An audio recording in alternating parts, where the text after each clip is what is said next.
ହରି ଓମ୍ ହରି ଓମ୍। ଗୋଟେ କଣ ପ୍ରଣାମ ପ୍ରଣାମ ପ୍ରଣାମ। ଆଉ ଗୋଟେ ଗୋଟେ ଗୀତାରେ ଗୋଟେ ଶ୍ଲୋକ ରହିଥିଲା, ଆଜ୍ଞା ଯୋଉଟା କି ଆମର ରହିଛି କେତେ 27 ନମ୍ବର ଶ୍ଲୋକ ଦ୍ୱିତୀୟ ଅଧ୍ୟାୟର। ଆଚ୍ଛା ଜାତସ୍ୟ ହି ଧ୍ରୁବ ମୃତ୍ୟୁ ଧ୍ରୁବ ଜନ୍ମ ମୃତ୍ୟୁସ୍ୟ च ଓକେ ତସ୍ମାଦ ଅପରିହାର୍ଯ୍ୟ ଅର୍ଥେ ନ ତମ୍ ଶୋଚିତୁମ୍ ଅହର୍ଷି। ଓକେ ଯିଏ ଜନ୍ମ ହୋଇଛି ତାର ମୃତ୍ୟୁ ସୁନିଶ୍ଚିତ, ଯିଏ ମରିଛି ତାର ଜନ୍ମ ସୁନିଶ୍ଚିତ। ଗୋଟେ ଓକେ। ୟାର ମିନିଂ ଟା ବୁଝି ହଉଛି, ଫିର ବି ଆପଣ ଟିକେ ଆଉ ଟିକେ କ୍ଲାରିଫି କରନ୍ତୁ। ହଁ ଏଠି ଆମେ ଦେଖନ୍ତୁ, ଆମେ ଯେହେତୁ ଶରୀରର ଜନ୍ମ ମୃତ୍ୟୁକୁ ଚିହ୍ନିଛେ, ଆମେ ଶରୀରକୁ ଯେହେତୁ ନିଜେ ମାନିଛେ, ତ ଏଇଠି ଜନ୍ମ ମୃତ୍ୟୁକୁ ଶରୀର ସାଙ୍ଗରେ କିମ୍ବା ନିଜ ସାଙ୍ଗରେ ତୁଳନା କରି ଦେଖୁଛେ। ତ ଆଜ୍ଞା ଜନ୍ମ ମୃତ୍ୟୁ ଏଠି କାହାର ହଉଛି? ପଞ୍ଚଭୂତର ହଉଛି। ଆଜ୍ଞା ଆଜ୍ଞା ଧରି ହଉଛି ପଞ୍ଚଭୂତର। ଆଜ୍ଞା ଜାତସ୍ୟ ଧ୍ରୁବର ମୃତ୍ୟୁ, ଯିଏ ଜନ୍ମ ନେଉଛି ତାର ମୃତ୍ୟୁ ଅଛି। ଜନ୍ମ କିଏ ନଉଛି? ପଞ୍ଚଭୂତ ନଉଛି। ପଞ୍ଚଭୂତ ଆଜ୍ଞା ଏକ ଆକାର ନଉଛି। ଆକାଶ ବାୟୁ ଅଗ୍ନି ଜଳ ସ୍ଥଳ, ଏ ପାଞ୍ଚଟା ତତ୍ଵରେ ଏକ ଆକାର ସୃଷ୍ଟି ହଉଛି। ସେ ଆକାରର ଆଧାର ଇନ୍ଦ୍ରିୟ, ତାର ଆଧାର ମନ, ତାର ଆଧାର ବୁଦ୍ଧି, ତାର ଆଧାର ମୁଁ। ଆଜ୍ଞା କିନ୍ତୁ ମୁଁ ଜନ୍ମ ନଉନି। ଆଜ୍ଞା ମୁଁ ସେ ଖୋଳପାକୁ ଧାରଣ କରିଛି, ସେ ଖୋଳ ଭିତରେ ଅଛି। ଶରୀର ଏକ ବସ୍ତ୍ର, ଏକ ଖୋଳପା। ସେ ଆଜ୍ଞା ଖୋଳପା ରୂପକ ସେ ଶରୀରକୁ ମୁଁ ଧାରଣା କରିଛି କୋଉଥିପାଇଁ? ମୋ ଲୀଳାକୁ ମୁଁ ଦେଖିବା ପାଇଁ, ମୋ ଲୀଳାକୁ ମୁଁ ଆନନ୍ଦ ନେବା ପାଇଁ। ତ ଜନ୍ମ କିଏ ନେଉଛି? ଶରୀର। ଜାତସ୍ୟ ଧ୍ରୁବର ମୃତ୍ୟୁ, ଯିଏ ଜନ୍ମ ନେଇଛି ତାର ମୃତ୍ୟୁ ଅଛି। ତ ଜନ୍ମ କିଏ ନେଇଛି? ଶରୀର ନେଇଛି। ଆଜ୍ଞା ଶରୀର ସାଙ୍ଗରେ ଜନ୍ମ ମନ ବି ନେଇଛି, ତ ମନର ବି ମୃତ୍ୟୁ ଅଛି। ସ୍ଥୂଳ ଶରୀର ଏ ଯୋଉ ସପ୍ତ ଧାତୁରେ ଯୋଉ ବନିଛି ସ୍ଥୂଳ ଶରୀର। ସୂକ୍ଷ୍ମ ଶରୀର ହେଲା ମନ ବୁଦ୍ଧି ଚିତ୍ତ। ତାପରେ କାରଣ ଶରୀର ହେଲା ଅହଙ୍କାର। ଏ ସବୁ ଜନ୍ମ ନେଇଛନ୍ତି, ଏ ସବୁର ମୃତ୍ୟୁ ଅଛି। ଆଜ୍ଞା କିନ୍ତୁ ମୁଁ ଅଜର, ମୁଁ ଅମର, ମୁଁ ଅବିନାଶୀ। ମୁଁ ଏମାନଙ୍କୁ ବିନିଯୋଗ କରୁଛି। ଅବିଦ୍ୟାରେ ମୁଁ ନିଜକୁ ଦେହ ମାନି ନେଇଛି। ଅବିଦ୍ୟା ହିଁ ଦୁଃଖର କାରଣ ହେଇଛି। ଅବିଦ୍ୟାରେ ହିଁ ମୁଁ ଡରୁଛି। ଅବିଦ୍ୟାରେ ହିଁ ମୁଁ ନିଜକୁ ଯେହେତୁ ଦେହ ମାନି ନେଇଛି, ମୁଁ ଭାବି ନେଇଛି ମୋର ମୃତ୍ୟୁ ହବ। ମୁଁ ମରିଯିବି, ମୁଁ ମରିଯିବି, ମୁଁ ମରିଯିବି। କାହିଁକିନା ମୁଁ କୁ ମୁଁ ଚିହ୍ନିନି। ମୁଁ କୁ ମୁଁ କାହିଁକି ଚିହ୍ନିନି? ମୁଁ ଆତ୍ମା। ମୁଁ ଦେହ ନୁହଁ, ମୁଁ ଦେହି। ମନ ପ୍ରତିଦିନ ମରୁଛି। କେମିତି ମରୁଛି? ଯେତେବେଳେ ଆମେ ନିଦ୍ରା ଅବସ୍ଥାକୁ ପଳେଇ ଯାଉଛେ, ରାତିରେ ଶୋଇ ପଡୁଛେ, ମନ ମରିଯାଉଛି। ମନ ମୌନ ହେଇଯାଉଛି। ମରିବା ମାନେ କଣ? ଅଦୃଶ୍ୟ ହିଁ ଯିବା, ମିଟିଯିବା, ଦୃଶ୍ୟମାନ ନହବା, କାର୍ଯ୍ୟ ନ କରିବା। ବୁଝିପାରୁଛୁ? ମନ ମରିଯାଉଛି, ପ୍ରତିଦିନ ମରିଯାଉଛି। ଫେର ତ ଏଇନେ ସକାଳ ଗୀତାରେ ପଢୁଥିଲି ଗୋଟେ ମାନେ ତ୍ରୟୋଦଶ ଅଧ୍ୟାୟରେ, ଯେତେବେଳେ ସୁଷୁପ୍ତି ପରେ ଆସିଯାଉଛି ଗାଢ ନିଦ୍ରା ସ୍ଥିତି, ଆଜ୍ଞା, ସେତେବେଳେ ଅବିଦ୍ୟା ହିଁ ମରିଯାଉଛି। ଅବିଦ୍ୟା ହିଁ ମରିଯାଉଛି। ଅବିଦ୍ୟା ମାନେ ଆଜ୍ଞା ଆମର ଯୋଉ ଆପଣଙ୍କର କାରଣ ଶରୀର, କାରଣ ଶରୀର କଣ? ଅବିଦ୍ୟା। ଆଜ୍ଞା ଅବିଦ୍ୟା ମାନେ ମୁଁ ଆତ୍ମା, ମୁଁ ବ୍ରହ୍ମ। କିନ୍ତୁ ଅଜ୍ଞାନରେ ମୁଁ ନିଜକୁ ନିଜେ ନ ଚିହ୍ନି, ନିଜକୁ ଦେହ ମାନି ମୁଁ ଭାବୁଛି ମୁଁ ଦେହର ପୀଡାକୁ, ଦେହର ରୋଗକୁ, ଦେହର ଭଲକୁ, ଦେହର ମନ୍ଦକୁ ମୋର ମାନିଛି ପ୍ରଥମ। ଦ୍ଵିତୀୟ ହେଲା ସ୍ଥୂଳ ଶରୀର ପରେ କାରଣ ଶରୀରକୁ ମୁଁ ମାନି ନେଉଛି। କାରଣ ଶରୀର ଯେତେବେଳେ ଶରୀରକୁ ନେଇକିରି କିମ୍ବା ସଂସ୍କାରକୁ ନେଇକିରି ଶରୀର ଭିତରେ ଯେତେବେଳେ ସମ୍ବେଦନ ଜାଗୃତ ହଉଛି, ସେଇ ସମ୍ବେଦନକୁ ହିଁ ଆମେ ଦୁଃଖ କିମ୍ବା ସୁଖର ନାମ ଦେଇଛେ। ଦୁଃଖ ସୁଖ, ରାଗ ଦ୍వేଷ।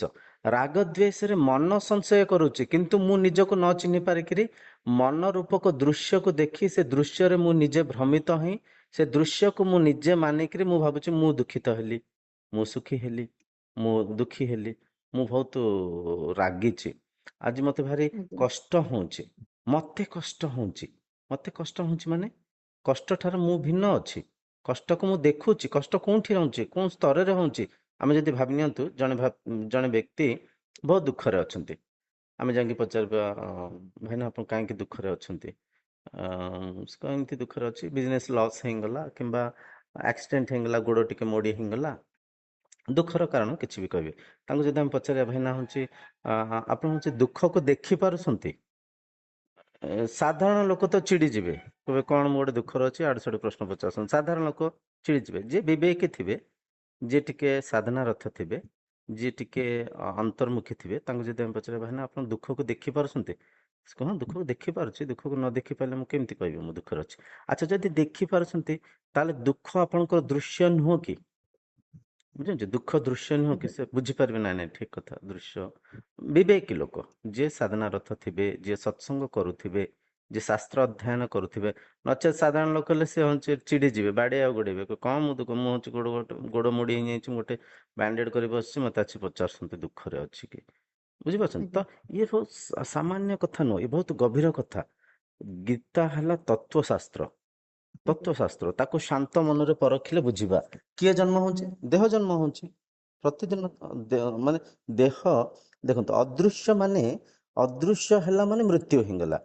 ଯେତେବେଳେ ଜଣେ ବାଳକ ଛୋଟ ଅବସ୍ଥାରେ ଥିଲା, ସେ ବାଳକ ଅବସ୍ଥାରୁ ସେ ଟିକେ ବୃଦ୍ଧି ହେଲେ, ଟିକେ ଯୌବନ ଅବସ୍ଥାକୁ ଆସିଲେ, ସେ ବାଲ୍ୟାବସ୍ଥା ମୃତ୍ୟୁ ହେଇଗଲା। ବୁଝିହଉଛି? ଏମିତି ବି ଆଜ୍ଞା ଆଜ୍ଞା ସାଇଣ୍ଟିଫିକଲି ଆମେ ଯଦି ଏ ଶରୀରକୁ ପରଖିବା, 8 ବର୍ଷକୁ ଥରେ ଆମ ଶରୀରରେ ଯେତିକ ଅଙ୍ଗ ପ୍ରତ୍ୟଙ୍ଗ ସବୁ ଯାକ ସେଲ୍ସ ଆଉ ଥରେ ନୂଆ ହେଇଯାଇଥାଏ। ସବୁ ଯାକ ଆଜ୍ଞା ସେଲ୍ସ ସବୁ ପରିବର୍ତ୍ତନ ହେଇଯାଇଥାଏ। ପ୍ରତିଦିନ ଆମ ଶରୀର ଭିତରେ ସେଲ୍ସ ଡ୍ୟାମେଜ ହେଉଛି, ମରୁଛି, ଆଉ ନୂଆ ସେଲ୍, ନୂଆ ମାନେ ସେଲ୍ସ ଆଉଥରେ ଡେଭଲପ ହେଉଛି, ଆଉଥରେ ନୂଆ ସୃଷ୍ଟି ହେଉଛି। ସେଇଥିପାଇଁ ତ ଆମ ଆକାର ଆକୃତି ପ୍ରତି ମୁହୂର୍ତ୍ତରେ ପରିବର୍ତ୍ତନ ହେଇକା ଯାଉଛି। ଛୋଟବେଳଠୁ ଆଜି ଯେ ଆମେ କେତେ ଶରୀର କେତେ ଆକାର ନେଇଛି, ତ ଶରୀର ପ୍ରତି ମୁହୂର୍ତ୍ତରେ ମରୁଛି। ପ୍ରତି ମୁହୂର୍ତ୍ତର ସେ ମୃତ୍ୟୁକୁ, ଶରୀରର ମୃତ୍ୟୁକୁ ଆମେ ପରଖି ପାରୁନେ। ପରଖି ପାରୁନେ କଣ? କାଲି ଯେମିତି ଦେଖାଉଥିଲେ ଆଜି ମୁଁ ସେମିତି ଦେଖାଉଛି, କିନ୍ତୁ ଆପଣ 5 ବର୍ଷ ତଳର ଫଟୋକୁ ଦେଖନ୍ତୁ, କେମିତି ଦେଖାଉଥିଲେ, ଆଜି କେମିତି ଦେଖାଉଛନ୍ତି। ସେ ଶରୀର କୁଆଡେ ଗଲା? ସେ ଶରୀର ମରିଗଲା। ମନ ବି ସେମିତି ପ୍ରତିଦିନ ସୁଷୁପ୍ତି ଅବସ୍ଥାକୁ ଯାଇକି ମୃତ୍ୟୁ ହଉଛି। ତ ଜନ୍ମ ହଉଛି ଶରୀର, ମୃତ୍ୟୁ ହଉଛି ଶରୀର। ଯିଏ ବି ଜନ୍ମ ନଉଛି ତାର ମୃତ୍ୟୁ ଅଛି, ଏଟା ପ୍ରକୃତିର ନିୟମ, ଏଟା ସୃଷ୍ଟିର ନିୟମ। ତ ଶରୀର ଜନ୍ମ ନଉଛି, ଶରୀରର ମୃତ୍ୟୁ ହଉଛି, ମନ ଜନ୍ମ ନଉଛି, ମନର ମୃତ୍ୟୁ ହଉଛି। କିନ୍ତୁ ମୁଁ ଅବିନାଶୀ। ମୋର ନା ଜନ୍ମ ଅଛି, ମୋର ନା ମୃତ୍ୟୁ ଅଛି, ମୋର ନା ବୃଦ୍ଧି ଅଛି, ମୁଁ ନା ବୃଦ୍ଧ ହେବି। ମୁଁ ଆତ୍ମା। ଏଇ ସତ୍ୟକୁ ଜାଣିବା ପାଇଁ ଆଧ୍ୟାତ୍ମିକତା ହେଲା ମାର୍ଗ, ଆଜ୍ଞା। ଶାସ୍ତ୍ର ହେଲା ମାର୍ଗ। ହଁ ଗୁରୁଦେବ, ମୁଁ ଯୋଉଟା ପଚାରୁଥିଲି, ମାନେ ଏଠି ଗୋଟେ ପଦ ରହିଲା କି ଯିଏ ମରିଛି ତାର ଜନ୍ମ ସୁନିଶ୍ଚିତ। ସେମ୍ ଶରୀର ତ ଜନ୍ମ ନଉନି ନା। ନା ନା, ଯିଏ ମରିଛି ମାନେ, ଯିଏ ମରିଛି ମାନେ କଣ? ସେଇ ପଞ୍ଚଭୂତର ଖେଳ ଚାଲିଛି ନା, ପଞ୍ଚଭୂତର ଲୀଳା ଆଜ୍ଞା ଚାଲିନି କି? ପଞ୍ଚଭୂତ ମୃତ୍ୟୁ ମାନେ କଣ? ପରିବର୍ତ୍ତନ, ଆଜ୍ଞା ଆଜ୍ଞା ଅଦୃଶ୍ୟ ହିଁ ଯିବା। ବୁଝିପାରୁଛନ୍ତି? ଗୋଟେ ଆଜ୍ଞା ଆଜ୍ଞା ମାଟି ହାଣ୍ଡିଟେ ଭାଙ୍ଗିଗଲା, ଖପରା ହେଇଗଲା, ଫେର ଖପରା ମାଟିରେ ମିଶିକିରି ଫେର ତାକୁ ଗଢିଦେଲେ, ସେ ମାଟି ହେଇଗଲା। ମାନେ ଆଉ ଥରେ ହାଣ୍ଡି ହେଇଗଲା, ସେ ଫେର ଗୋଟେ ଦୀପ ହେଇଗଲା। ସେମିତି ପଞ୍ଚଭୂତରେ ଏ ଶରୀର ପରିବର୍ତ୍ତନ ହଉଛି। ପରିବର୍ତ୍ତନ ହଉଛି ମାନେ ଏ ଯୋଉ ପଞ୍ଚଭୂତ ରୂପକ ଶରୀରକୁ ଆମେ ଦେଖୁଛେ, ଏ ଶରୀର ଦିନ ଆସିବ ଆଉ ଥରେ ମାନେ ପଞ୍ଚଭୂତରେ ମିଶିଯିବ, ଯାହାକୁ ଆମେ ଦେହର ମୃତ୍ୟୁ କହୁଛେ। ତାକୁ ପୋଡିଦେଲେ ପାଉଁଶ ହେଇଗଲା, ପାଉଁଶ ମାଟିରେ ମିଶିଗଲା, ସେ ମାଟିରୁ ଫେର ଆଉ ଗୋଟେ ବୃକ୍ଷ ହେଲା, ସେ ବୃକ୍ଷର ଆଉ ଥରେ ଫଳ ହେଲା, ସେ ଫଳକୁ ଆଉ ଗୋଟେ କିଏ ଶରୀର ଖାଇଲା, ସେ ଶରୀର ଭିତରେ ଫେର ହଉଛି ଏ ଯୋଉ ପାଉଁଶ ପ୍ରବେଶ କରିକିରି, ପଞ୍ଚଭୂତ ପ୍ରବେଶ କରିକିରି, କିମ୍ବା ସେ ଫଳ ମାଧ୍ୟମରେ ଆଉ ଥରେ ରସ, ରକ୍ତ, ମାଂସ, ହାଡ, ମଜ୍ଜ, ବୀର୍ଯ୍ୟ, ଫେର ଆଉ ଥରେ ଗୋଟେ ଶିଶୁ ଜନ୍ମ ହେଲା। ମାନେ ଏଇ ପଞ୍ଚଭୂତ ପରିବର୍ତ୍ତନ ହଉନି କି? ବୁଝିପାରୁଛନ୍ତି? ଆଜ୍ଞା ଆଜ୍ଞା ମାନେ ଏ ଶରୀରର ହିତ ପରିବର୍ତ୍ତନ ହଉଛି ନା, ଦେହ ହିତ ପରିବର୍ତ୍ତନ ହଉଛି ନା। ତ ଯିଏ ଆମେ କଣ ଭାବୁଛେ, ଆମେ ବହୁତ ସାରା ଗପ କାହାଣୀ ଶୁଣିଛେ, କୋଉଠି ଟିଭିରେ କିଛି ଦେଖିଦେଇଛେ, ପୁନର୍ଜନ୍ମ, କିଏ ଗୋଟେ ପିଲାଟେ ଆଡୁ ସାଡୁ ମିଛ ସତ କିନା ଆଜିକାଲି ଟିଭିରେ ସବୁ ଚଲେଇଛନ୍ତି, ଆମେ ଦେଖି ଦଉଛେ, ଆମେ କହୁଛେ ସେ ପୁନର୍ଜନ୍ମ ହେଲା। ପୁନର୍ଜନ୍ମ କିଏ ହେଲା, କେମିତି ହେଲା, କୋଶ୍ଚିନିଂ କରିବାର ଅଛି। କୋଶ୍ଚିନିଂ, ସେଇ ଶରୀର ଆଉ ଥରେ ଜନ୍ମ ହେଇଛି କି? ଶରୀର ତ ପୋଡିଦେଲେ, ଶରୀର ଆଉ ଥରେ ଜନ୍ମ ହେଲାନି। ମନ ବି ତା ସାଙ୍ଗରେ, ମସ୍ତିଷ୍କ ପୋଡିଗଲା ତ ମନ ପୋଡିଗଲା, ମନ ଆଉ ଥରେ ଜନ୍ମ ନେଲାନି। ଆତ୍ମା ଅଜର, ଆତ୍ମା ଅମର, ଆତ୍ମା ଅବିନାଶୀ, ଆତ୍ମା ତ ଆଉ ଥରେ ଜନ୍ମ ନଉନି। ତାହଲେ ପୁନର୍ଜନ୍ମ କାହାକୁ କହୁଛେ? ତ ଏଠି ପୁନଃ ଜନ୍ମ ମାନେ ଏଇ ଯୋଉ ପଞ୍ଚଭୂତରେ ଶରୀର ଆକାର ନଉଛି, ସେ ଆକାର ଆଉ ଥରେ ପଞ୍ଚଭୂତରେ ବିଲୀନ ହେଇଯାଉଛି, ଆଉ ଗୋଟେ ଆକାର ନଉଛି। ପଞ୍ଚଭୂତ ସ୍ତରରେ ଆମେ ସମସ୍ତେ ଯୋଡି ହେଇକି ଅଛେ। ଗୋଟେ ବୃକ୍ଷ, ଗୋଟେ ପଶୁ, ଗୋଟେ ମାନେ ପାଣି, ଅଗ୍ନି, ବାୟୁ, ଆକାଶ, ଯୋଉ ପଞ୍ଚଭୂତ ଆମେ ଯଦି କହିବା, ଆକାଶ, ବାୟୁ, ଅଗ୍ନି, ଜଳ, ସ୍ଥଳ, ସେ ସ୍ତରରେ ପ୍ରତ୍ୟେକ ଶରୀର ଯୋଡି ହେଇକରି ଅଛନ୍ତି। ପ୍ରତ୍ୟେକ ଶରୀର ପରିବର୍ତ୍ତନ ହଉଛନ୍ତି। ସେ ବାହାରୁ ଏ ଶରୀର ଭିତରକୁ ପାଣି ଯାଉଛି, ବିସର୍ଜକ କ୍ରିୟା ମାଧ୍ୟମରେ ପାଣି ବାହାରକୁ ଯାଉଛି।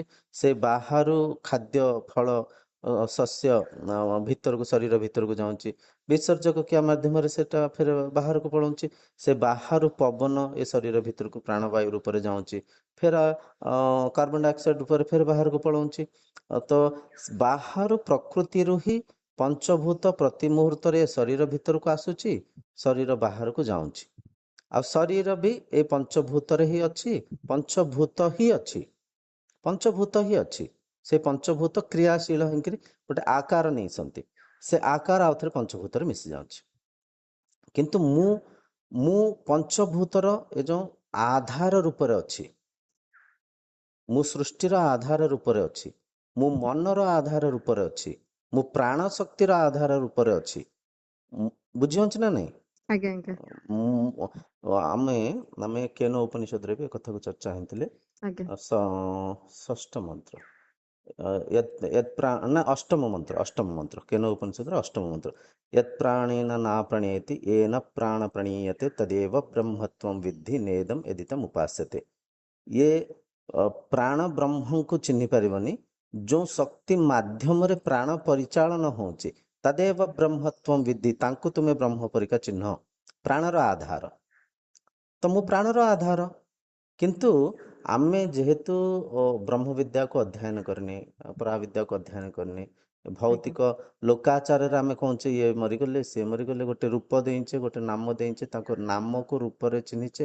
କିନ୍ତୁ ନାମ ରୂପ ଭିତରେ ଯେଉଁ ନାମୀ ଅଛନ୍ତି, ଯେଉଁ ବ୍ରହ୍ମ ଅଛନ୍ତି, ଯେଉଁ ଆତ୍ମା ଅଛନ୍ତି, ତାଙ୍କୁ ଯେହେତୁ ଆମେ ଚିହ୍ନିନେ, ସେ ବିଦ୍ୟା ଯେହେତୁ ଆମ ପାଖରେ ନାହିଁ, ଆମେ ଭାବୁଛେ ଦେହ ମରିଗଲା, ମୁଁ ମରିଗଲି, ଆଜ୍ଞା ସିଏ ମରିଗଲେ।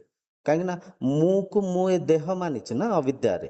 ଆଜ୍ଞା ବୁଝିପାରୁଛି? ଅବିଦ୍ୟାରେ ଆଜ୍ଞା ନିଜକୁ ମୁଁ ଦେହ ମାନିଛି। ତ ଯେତେବେଳେ ଦେହ ମରିଯାଉଛି, ମୁଁ ଭାବୁଛି ମୁଁ ମରିଯାଉଛି, କାରଣ ଅବିଦ୍ୟା। କିନ୍ତୁ ଯେତେବେଳେ ନିଜକୁ ମୁଁ ଚିହ୍ନିବି, ମୁଁ ଦେହ ଭିତରେ ଥିବା ଦେହୀ, ଦେହ ଏକ ବସ୍ତ୍ର, ମନ ଇନ୍ଦ୍ରିୟ ଏକ ବସ୍ତୁ, ପ୍ରାଣ ବି ମୋର ଏକ ବସ୍ତୁ। ମୁଁ ଧାରଣା କରିଛି, ମୁଁ ଶରୀର ଇନ୍ଦ୍ରିୟ ମନର ଉର୍ଦ୍ଧ୍ୱରେ ଅଛି। ମୁଁ ଆଧାର, ମୋ ଆଧାରରେ ଆମେ ବହୁତ ସାରା କଥା ହଉଛେ, କିନ୍ତୁ ତା କଥାର ଗଭୀରତାକୁ ବେଳେବେଳେ ଆମେ ପରଖି ପାରିନଥାଉ। ନ ପରଖିବାର କାରଣ ଆମ ପାଖରେ ଜ୍ଞାନର ଅଭାବ, ବ୍ରହ୍ମ ଜ୍ଞାନର ଅଭାବ। ଆମେ କହୁଛେ, ଭାବି ନିଅନ୍ତୁ ଜଣେ ବ୍ୟକ୍ତି, ତାଙ୍କ ନାଁ ସୁରଜ ଭାଇ ଦେହାନ୍ତ ହେଇଗଲେ। ଆମେ କହୁଛେ ନା ନାଇଁ, ଆରେ ସୁରଜ ଭାଇ ପଳେଇଲେ ମାନେ ଆରେ ଦେହାନ୍ତ ହେଇଗଲା। ପଳେଇଲେ, ଆମେ କହୁଛେ ପଳେଇଲେ ମାନେ କ'ଣ? କୁଆଡ଼େ ପଳେଇଲେ, କେମିତି ପଳେଇଲେ?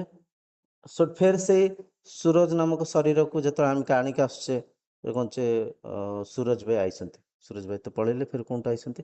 ନା, ଏ ଯେଉଁ ତାଙ୍କ ପାର୍ଥିବ ଶରୀର ହସ୍ପିଟାଲରୁ ଘରକୁ ଆଇଛି, କିନ୍ତୁ ଭିତରେ ଥିବା ଆତ୍ମା ପଳେଇଲେ। ଆକ୍ଚୁଆଲି ଆତ୍ମା ଯାଏନି, ଆତ୍ମା ଆସେନି। ଆତ୍ମା ଥିଲା, ଆତ୍ମା ଅଛି, ଆତ୍ମା ରହିବ। ଆତ୍ମା ସେ ସୀମିତ ଶରୀରରେ ନୁହଁ, ଆତ୍ମା ପ୍ରତ୍ୟେକ ଶରୀର ଭିତରେ ସେ ଏକ ଅଛନ୍ତି, ପ୍ରତ୍ୟେକ ଶରୀରର ଆଧାର ରୂପରେ ସେ ଅଛନ୍ତି। କିନ୍ତୁ ଏ ଯେଉଁ ଶରୀର ପଞ୍ଚଭୂତରେ ନିର୍ମାଣ ହେଇକରି ଏକ ଲୀଳା କରୁଥିଲା, ଏ ଲୀଳା ସମାପ୍ତ ହେଇଗଲା, ପଞ୍ଚଭୂତରେ ଫେର ସେ ମିଶିବାକୁ ଯାଉଛି। ବୁଝିପାରୁଛନ୍ତି? ଭାବି ନିଅନ୍ତୁ ଗୋଟେ ଏମିତି ତ ଆତ୍ମାକୁ କୌଣସି ଭୌତିକ ବସ୍ତୁ ପଦାର୍ଥ ସାଙ୍ଗରେ ଗୁରୁଦେବ, ତୁଳନା ଏଇଟା ମୁଁ ପଚାରିଲି କାହିଁକି ନା ମୁଁ ବୁଝିଥିଲି, ହୁଁ। ଫିର ବି ମୁଁ ପଚାରିଲି, ମୁଁ କହିଲି ଏମିତି ଯୋଉ ଲେଖା ଅଛି, ମାନେ ସେ ଗୋଟେ ମା ପଚାରିଲେ ତ, ମୁଁ ଆଚ୍ଛା, ତାଙ୍କୁ ସେଟା ବୁଝେଇଲି, ମାନେ ଓକେ, ଆପଣ ଯୋଉ କଥା କହିଲେ, ମୁଁ ସେଇ ଜିନିଷଟା ବୁଝେଇଲି। ଓକେ, ମାନେ ସେ କହିଲେ କି ଯଦି ସେ ମରୁନି, ଜନ୍ମ ନଉନି, ତାହେଲେ ଏଠି ଯୋଉ ଲେଖା ହେଲା ଯିଏ ମରିଛି ସେ ଜନ୍ମ ନେଇଛି। ମୁଁ କହିଲି କି ହୁଁ, ଦେଖନ୍ତୁ, ବ୍ରହ୍ମ ଲୀଳା ଟା ଏମିତି ଚାଲିଛି ଆଜ୍ଞା, ଯେ ଖାଲି ଜନ୍ମ ହବ, ମରିବନି। ଯଦି ନ ମରିବ, ପୁଣି ଏ ବୃଦ୍ଧ ଶରୀରଟା କ'ଣ ହବ? କିଛି ବାସ୍ ତ ବାସ୍, କାମରେ ଆସିବନି, ତ ମରିବ। ଆଉ ଯଦି ସେ ମରିବ, ପଞ୍ଚଭୂତ ଯଦି ପୁଣି କ୍ରିଏଟ ନ କରିବ, ବ୍ରହ୍ମଲୀଳା ଚାଲିବ କେମିତି? ତ ଯେମିତି ଗୋଟେ ଗଛଟା ମରିଗଲା, ସେ ଗଛ ଆଉ ଜନ୍ମ ନଉନି, ତା ଫଳରୁ ଆଉ ଗୋଟେ ଗଛ ଜନ୍ମ ନଉଛି, ହେଲା ଆଜ୍ଞା। କି? ତାଙ୍କୁ ସବୁ ବୁଝେଇଲି, ଫିର ବି ଟିକେ ଯୋଉ ସେଠି ଡାଉଟ ରହିଲେ ତ। ଦେଖନ୍ତୁ, ମୁଁ ଗୋଟେ କହିଲି କଥା ଆଜ୍ଞା ହେଲା, ସ୍ୱରୂପରେ ଭିନ୍ନତା ଅଛି, ଆଜ୍ଞା ତତ୍ଵରେ ଏକତା ଅଛି। ଆଜ୍ଞା ଧରନ୍ତୁ କଥାକୁ, ସ୍ୱରୂପରେ ଭିନ୍ନତା ମାନେ ମାଟି ଦିହରେ ଗୋଟେ ହାଣ୍ଡି ତିଆରି ହେଇଛି, ଗୋଟେ ଦୀପ ତିଆରି ହେଇଛି, ସରା ତିଆରି ହେଇଛି। ସେ ଯେଉଁ ସ୍ୱରୂପକୁ ଯଦି ଆମେ ଦେଖିବା, ଆମେ କହିବା ଏଇଟା ଗୋଟେ ଦୀପ, ସେଇଟା ଗୋଟେ ମାଠିଆ, ଏଇଟା ଗୋଟେ ସୁରେଇ, ସେଇଟା ଗୋଟେ ସରା। ଏସବୁ ଆଜ୍ଞା ଅଲଗା, ଏସବୁ ଭିନ୍ନ। କିନ୍ତୁ ଆମେ ଯଦି ତତ୍ଵରେ ଦେଖିବା, ମାଟି ହିଁ ସବୁ। ଧରିଅଛୁ କଥାକୁ, ମାନେ ନିଶ୍ଚିତ ଏଟା ମାଟିକୁ ଯଦି ଅନୁଭବ ଯେହେତୁ ଆସିଛି ସବୁ ଜିନିଷ ତ ଏଟା ଧରି ହବ କିଛି ହଁ ମାନେ ତ ଯଦି ଇଏ ଲାଗେ ଯଦି ଆମେ ଅଜସ୍ର ଲାଗିବ। ମାଟିକୁ ଦେଖିବା, ମାଟିକୁ ଆଜ୍ଞା ଦେଖିଲେ ଗୋଟେ ମାଠିଆ ବି ସେଇ ମାଟି, ଗୋଟେ ଦୀପ ବି ସେଇ ମାଟି, ଗୋଟେ ସରା ବି ସେଇ ମାଟି, ଗୋଟେ ସୁରେଇ ବି ସେଇ ମାଟି। ସେମିତି ଏ ଯୋଉ ଆଜ୍ଞା ପଞ୍ଚଭୂତକୁ ଯଦି ପଞ୍ଚ ତତ୍ଵକୁ ଦେଖିବା, ତତ୍ଵରେ ଆମେ ସମସ୍ତେ ଏକେ। ଆଜ୍ଞା ତତ୍ଵରେ କେହି ଭିନ୍ନତା ନାହାନ୍ତି। କିନ୍ତୁ ଆମେ ଯେହେତୁ ମାଇଣ୍ଡକୁ ପ୍ରୋଗ୍ରାମିଂ କରିଛେ, ମାଇଣ୍ଡକୁ ଆମେ ସଂସ୍କାରରେ ସେଇ ପରିକା ଚିହ୍ନିଛେ, ସେଇ ପରିକା ମାନିଛେ, ଆକାରରେ, ରଙ୍ଗରେ, ରୂପରେ। ତ ଏଠି ରଙ୍ଗରେ, ରୂପରେ, ନାମରେ ଯେହେତୁ ଦେହକୁ ଆମେ ଚିହ୍ନୁଛେ, ସେ ଦେହ ଅଦୃଶ୍ୟ ହେଇଗଲାରୁ ଆମେ ବିଚଳିତ ହେଇଯାଉଛେ, ଆମେ ଭୟଭୀତ ହେଇଯାଉଛେ, ଆମେ ଚଞ୍ଚଳ ହେଇଯାଉଛେ, ମରିଗଲେ ମରିଗଲେ, ପଳେଇଲେ ପଳେଇଲେ। ବହୁତ ଗଭୀର କଥା, ତାକୁ ବହୁତ ଲୋକ ଗ୍ରହଣ କରିପାରନ୍ତିନି, ସେ ଆଉ ତାକୁ ଆଜ୍ଞା ଜାଣିବା ପାଇଁ ବି ଚେଷ୍ଟା କରନ୍ତିନି। ଆଜ୍ଞା ବହୁତ ଲୋକ ଆକୁ ଗ୍ରହଣ କରିପାରନ୍ତିନି, କାହିଁକି ନା ଏଇଟା ଆମ ସାମାନ୍ୟ ଜ୍ଞାନ ଠାରୁ ଟିକେ ଭିନ୍ନ ଅଛି, ଅଲଗା ଅଛି, ନିଆରା ଆଜ୍ଞା ଅଛି। ତାକୁ ଧରି ପାରନ୍ତିନି। ଧରିବା ପାଇଁ ଚେଷ୍ଟା କଲେ ନିଶ୍ଚୟ ଧରିପାରିବେ। ବହୁତ ଲୋକ କହନ୍ତି "ଏ ପାଗଳିଆ ଲୋକ, ଇଏ ଆଧ୍ୟାତ୍ମିକତାରେ ବ୍ରେନ୍ ୱାଶ୍ କରନ୍ତି", ଗୋଟେ ଶବ୍ଦ ଦେଇ ନେଇଛନ୍ତି ବ୍ରେନ୍ ୱାଶ୍। କାହିଁକିନା ଏଇଟା ହେଉଛି ଏ ପାଠର ଗଭୀରତାକୁ ସେ ପରଖି ପାରନ୍ତିନି। ତ ଏଠି ଯେଉଁ ଆମେ ପଞ୍ଚଭୂତ ତତ୍ଵକୁ ଦେଖିବା, ଯେଉଁ ପଞ୍ଚଭୂତ ଏ ଶରୀର ଭିତରେ ଅଛି, ସେଇ ପଞ୍ଚଭୂତ ଆପଣ ରୂପକ ସେ ଶରୀର ଭିତରେ ଅଛି। ସେଇ ପଞ୍ଚଭୂତ ଗୋଟେ କାଉ ଭିତରେ, ଗୋଟେ କୁକୁର ଭିତରେ, ଗୋଟେ ଗଛ ଭିତରେ, ଗୋଟେ ପିମ୍ପୁଡ଼ି ଭିତରେ, ଗୋଟେ ହାତୀ ଭିତରେ ଯେଉଁ ଶରୀର ଆକାର ନେଇଛି, ସେ ଆକାରକୁ ଯଦି ଆମେ ଡିପଲି ଆନାଲାଇସିସ୍ କରିବା, ଭଲ କିନି ଦେଖିବା, ଏ ପାଞ୍ଚଟା ଜିନିଷ ହିଁ ପାଇବା। ଆକାଶ, ତା ଭିତରେ ଶୂନ୍ୟ ଥିବ, ପେଟ ଭିତରେ, ପାଟି ଭିତରେ, ନାଙ୍କ ଭିତରେ, କାନ ଭିତରେ ଆଜ୍ଞା ଶୂନ୍ୟ। ଆକାଶ, ବାୟୁ, ପ୍ରାଣବାୟୁ, ସବୁ ପ୍ରତ୍ୟେକ ପ୍ରାଣୀ ନିଶ୍ୱାସ ନେଉଛି। ଇଭେନ୍ ଗଛ ବି ନିଶ୍ୱାସ ନେଉଛେ, ପ୍ରଶ୍ୱାସ କରୁଛେ। ବୁଝିପାରୁଛି? ପ୍ରାଣବାୟୁ, ଆକାଶ ବାୟୁ ପରେ ତାଙ୍କୁ ବି ଅଗ୍ନି। ଗୋଟେ ସୁନାର ବି ଉଦାହରଣ ଦେଇଥିଲି। ମୁଁ କହିଲି ଦେଖନ୍ତୁ, ଯେତେବେଳେ ଗୋଟେ ଅଳଙ୍କାରଟା ପୁରୁଣା ହେଇଯାଉଛି, ଭାଙ୍ଗି ଯାଉଛି, ଆଜ୍ଞା, ଆମେ ପୁଣି ନେଇକି ତାକୁ ଗରମ କରିଦଉଛେ, ଗରମ କରିଦେଇକି ସେ କାନ ଫୁଲଟା ମନେକର ଭାଙ୍ଗି ଯାଉଛି, ସିଏ ଆଉ ଗୋଟେ ସୁନ୍ଦର ଆକାର ସୁନ୍ଦର ନଉଛି, ସୁନ୍ଦର ସୁନ୍ଦର ଯେମିତି ସୁନ୍ଦର ଗୋଟେ ସୁନ୍ଦର। ନାକ ଫୁଲ ହେଲା କି ଅଲଗା ଗୋଟେ ଆକାର ନଉଛି, କିନ୍ତୁ ଦେଖନ୍ତୁ ସେମ ଜିନିଷ ଆସୁନି, କିନ୍ତୁ ତାର ଗୋଟେ ତତ୍ଵରେ ତ ପରିବର୍ତ୍ତିତ, ସୁନା ସେଇ ଅଛି ନା। ହଁ, ପରିବର୍ତ୍ତିତ ଗୋଟେ ରୂପ ଆସିଲା, କିନ୍ତୁ ସେମ ଜିନିଷଟା ହିଁ ଆସିଲାନି।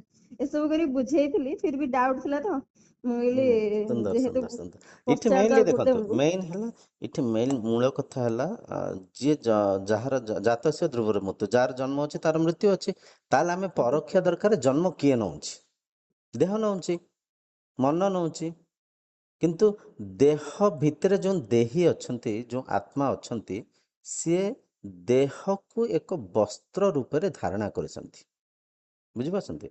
ମାନେ ଆଜ୍ଞା ଆଜ୍ଞା ଆଖି ମାଧ୍ୟମରେ ସେ ଦେଖୁଛନ୍ତି, କାନ ମାଧ୍ୟମରେ ସେ ଶୁଣୁଛନ୍ତି, ଆଜ୍ଞା କୋଉଠି? ମନରେ। ଆଜ୍ଞା। ହଁ, ବୁଝିପାରୁଛନ୍ତି? ଗୁରୁଦେବ ଯୋଉ ତ୍ରୟୋଦଶ ଅଧ୍ୟାୟରେ ଥିଲା କ୍ଷେତ୍ରଜ୍ଞ, ମାନେ କ୍ଷେତ୍ରଜ୍ଞ ସୁନ୍ଦର କ୍ଷେତ୍ରକୁ ସୁନ୍ଦର ଚିହ୍ନିବାର ଆବଶ୍ୟକତା ରହିଛି। ସୁନ୍ଦର ସୁନ୍ଦର ସୁନ୍ଦର। ଆଜ୍ଞା।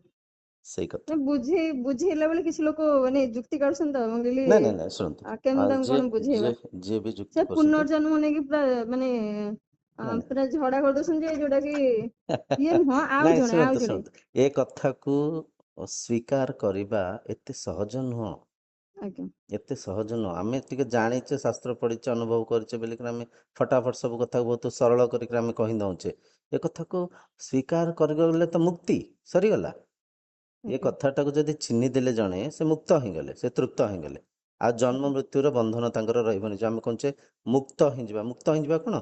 ଏଇ ଅବିଦ୍ୟାରେ, ଅଜ୍ଞାନରେ, ମନର ସ୍ତରରେ ଆମେ ବାନ୍ଧି ହେଇକିରି ଅଛେ, ଚିହ୍ନିଗଲେ ତ ମୁକ୍ତି। ବାରମ୍ବାର ତାଙ୍କୁ ବୁଝାନ୍ତ। ଆଜ୍ଞା। ଏଇଟା ବି ଆଜି ଚର୍ଚ୍ଚା ଭଲ ହେଲା, ଅପଲୋଡ କରିବା ଏଇଟା। ଏଇଟା ତାପରେ ଅପଲୋଡ। ସେ କହିଲେ କି, ସେ ବ୍ୟକ୍ତି ଜଣକ କହିଲେ ଯଦି ପୁନର୍ଜନ୍ମ ତାହେଲେ ନାହିଁ, ସେ ଆଜ୍ଞା। ବ୍ୟକ୍ତି କିନ୍ତୁ ଗୋଟେ ମେସିନ ଲଗେଇଲା ମାନେ କହିଦଉଛି ଯେ ମୁଁ ଆଗରୁ ଏଇ କର୍ମ କରିଛି, ହୁଁ ଆଉ ହୁଁ ମତେ ଏମିତି ଏମିତି ମୁଁ ଫଳ ଭୋଗୁଛି ବୋଲି। ମୁଁ କହିଲି ଦେଖନ୍ତୁ, ମେସିନ ଯଦି ସବୁ ଜିନିଷଟା ଆପଣଙ୍କୁ ମାନେ ଅପଡେଟ ଦଉଛି, ତାହେଲେ ଆପଣ ଭାବନ୍ତୁ ଆର ଜନ୍ମରେ ଯୋଉ କର୍ମଟା କରିଥିଲେ, ସେ ଆଜ୍ଞା ଏବେ ସେ କର୍ମଟା ଆପଣ ଭୋଗିବେ। ତାପରେ ଏ ଜନ୍ମରେ ଯୋଉ ଭୁଲ ଭାଲ କରି କର୍ମ କରିଥିଲେ, ଖାଲି ଭୋଗିବେ ଭୋଗିବେ। ଯଦି ଭୋଗି ଚାଲିବେ, ତାହେଲେ ଆପଣ ଉଦ୍ଧାର ଯୋଉ ଅଛି, ଯୋଉ ନିଜ ସ୍ୱରୂପକୁ ଜାଣିକି ନିଜେ ଯୋଉ ଗୋଟେ ଆନନ୍ଦ ନେବେ, ଅଭିନୟଟାକୁ ଅଭିନୟ ଭଳିଆ ଦେଖି କେତେବେଳେ ଦେଖିବେ?